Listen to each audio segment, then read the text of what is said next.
The United States has been fighting a war on drugs for 50 years. Anything illegal in here? All right, everyone keep their hands up.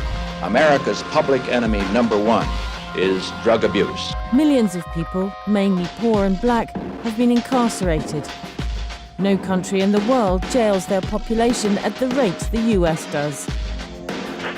And it's not just those behind bars who are affected. We're locking up so many people in the United States, but we are actually adding to crime. We're messing up so many families. Many have fallen foul of America's draconian drug laws. Hundreds of thousands are non-violent, serving up to life for small amounts of drugs. I'm sickened by the war on drugs and sickened about what it says about America. But change is happening. The Obama administration has decided to let some out. This film meets one man freed by the president. I had a life sentence, so it's like I was dead too. The family of a woman who hopes Obama will do the same for her. Leaving it behind, you walking out, the door closing, opening is not much. And a casualty of America's war on drugs, who's finding life on the outside almost as tough as life on the inside. I'm living in the car for over a year. I wanted to just go out and kill a bunch of cops because of having no assistance. You know, I don't know where to turn.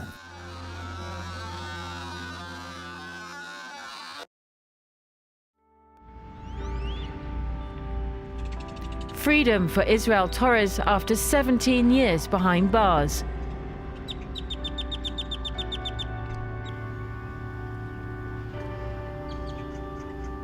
And into the arms of his mum.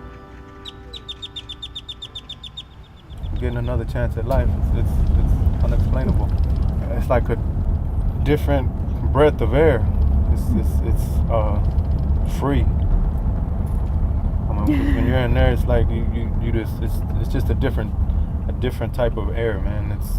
And now that I'm here, it's more fresh. Just want to be with my family. And that's where I want him, with us. Israel regrets his crime and how it hurt those closest to him. Sentenced to life for dealing in a small amount of crack cocaine, he's thankful President Obama's clemency has given him a second chance. I had to get it made because he's the one who signed my clemency, and I mean, just think about it. The president, how many people filed a clemency petition? I mean, and for mine to come across his desk, for him to look at it and take the time to go through each page, it's a blessing. Israel is one of only a handful of people released by President Obama. It's part of an effort to reverse the effects of 50 years of mass incarceration. You have young people who did not engage in violence, who get very long penalties, get placed in prison. Families are devastated that the path that we have taken in the United States in the so-called war on drugs has been so heavy in emphasizing incarceration that it has been counterproductive. The war on drugs has led to a quadrupling of the prison population since the 1980s. It now stands at 2.2 million. Many of those locked up are disproportionately poor and black. One of the ways the Obama administration aims to get these numbers down is through a new clemency initiative, encouraging inmates like Israel to apply to have their sentences commuted. One of my cellies, he asked me if I ever tried it. I told him no. And I told him I had an application. And he told me, he said, well, you need to fill it out and see what happens. So Israel gave it a go.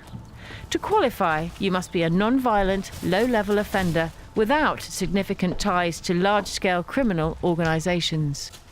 The guard comes out of his office and he yells my name. And I look up at him and I just got stuck. I couldn't, nothing came out. It's like I seen a ghost. I picked up the paper and started reading it.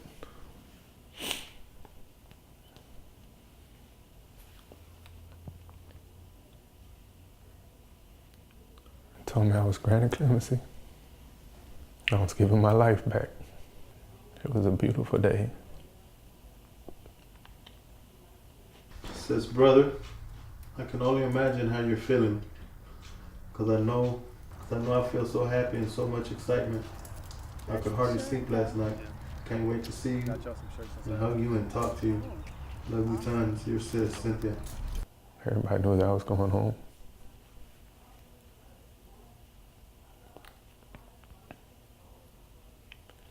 And it restored hope into a whole bunch of people. Everybody started pulling out their paperwork, trying to get all the information that they needed to fill out their clemency papers. There's a whole bunch more people that's in prison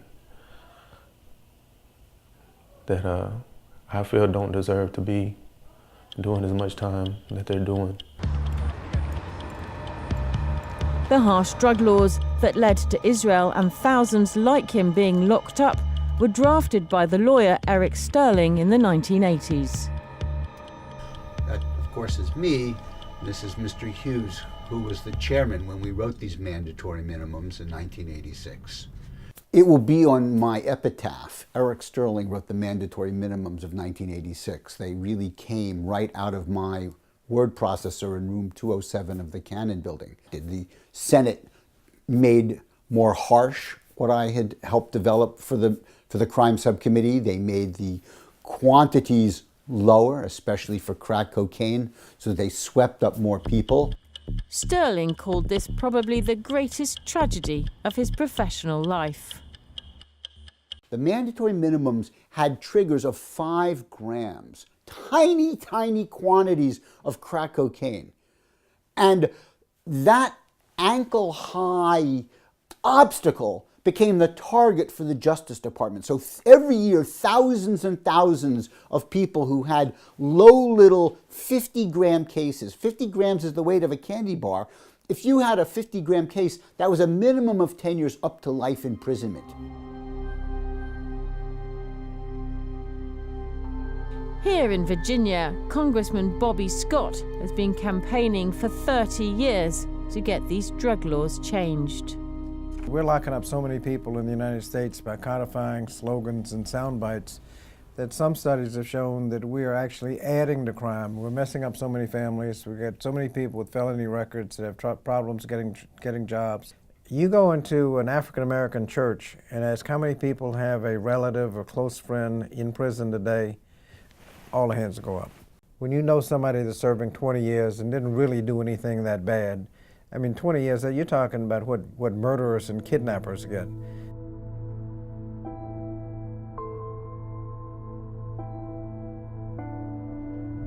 If I'm in the Bronx, I go to 2 to 3 different areas to see if I feel safer. It's nighttime in New York, and Amir is looking for somewhere to sleep. They're doing construction in a lot of places, so sometimes I don't feel comfortable there. I don't feel like I want to be stopped by the police. One of the places that I used to stay at night was on Harlem, but they cut all the trees down and now it's out in the open, so I don't feel comfortable staying there no more. Amir was released from prison 4 years ago after serving 20 years for a drug offence. The tough time he's had since leaving jail shows the huge obstacles faced by many long-term prisoners on the outside. He's struggled to find a job and now lives in his car. In my car, majority of my stuff is in the trunk.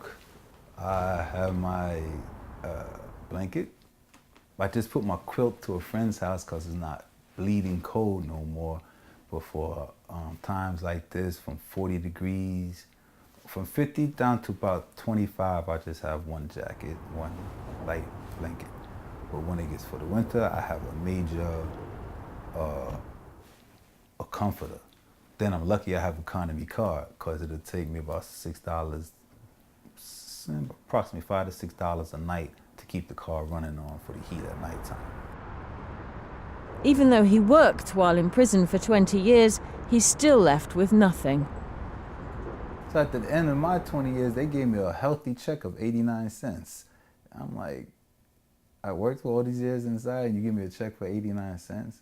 First of all, it takes $1 to cash a check. So it's really not worth the paper that it's written on. Despite hundreds of job applications, the sheer length of time Amir spent behind bars puts off most employers. He rarely even gets an interview.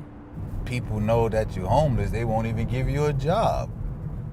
It's left him having increasingly desperate thoughts. Going to everybody asking for help and keep getting no, keep getting turned away, not having no assistance. I went to the politicians and asked them for assistance. I'm living in the car for over a year, and then New York City put another boot on my car. I just gave up at one time. I went to like several friends, and I really have to call them friends because I went to each one of them to try to get a gun. I wanted to just go out and kill a bunch of cops because I'm having no assistance. You know, I don't know where to turn. You know, I go to places that's supposed to help people and they can't help. I see all the money they're using to incarcerate people, but they won't use a portion of that money to help people. What is somebody to do? I'm lucky I didn't get the gun, because if I did, I don't think I would be here today. Under President Obama, there's been a recognition by the Department of Justice that the war on drugs has failed, and that a more common-sense approach to sentencing is needed. We thought that the penalties were unnecessarily high under the guidelines as they were. In fact, we thought that in many ways that it was detrimental to public safety. Prison costs a lot of money. It's also costly in human terms and in community terms, and we tried to minimize those costs as much as possible, consistent with improving public safety. And we thought that reducing the penalties for drug traffickers in the slight way that the Commission was considering, and recognizing that there were still significant enhancements for drug traffickers who use violence, who use guns, who involve children, we thought that the Commission step was the right one and would be consistent and help us to improve public safety. The change in sentencing guidelines means thousands of prisoners could be released this November.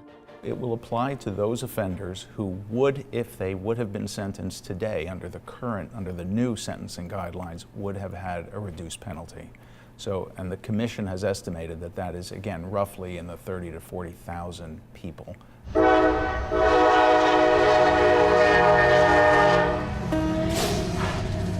While these new guidelines have given hope to countless families across America, they don't apply to all drug offenders.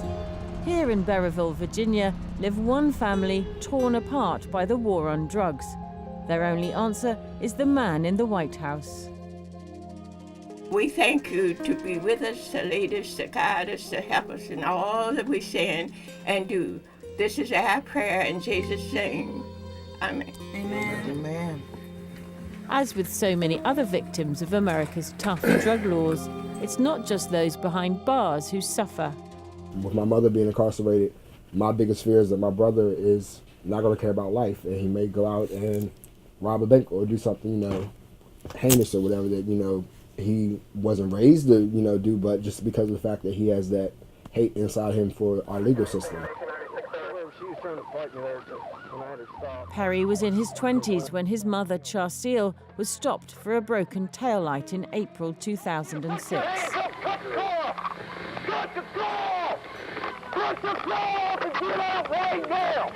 The situation then quickly spiraled out of control after the officer says he smelt marijuana in her car.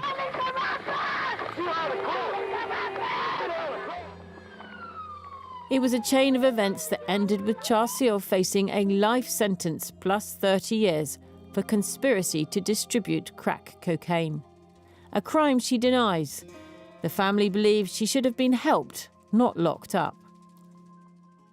For years, honestly, I used to tell her all the time, because my mother was on probation, I would say, call the probation officer, get her violated, because I knew what my mother was using. I'd been around it all my life.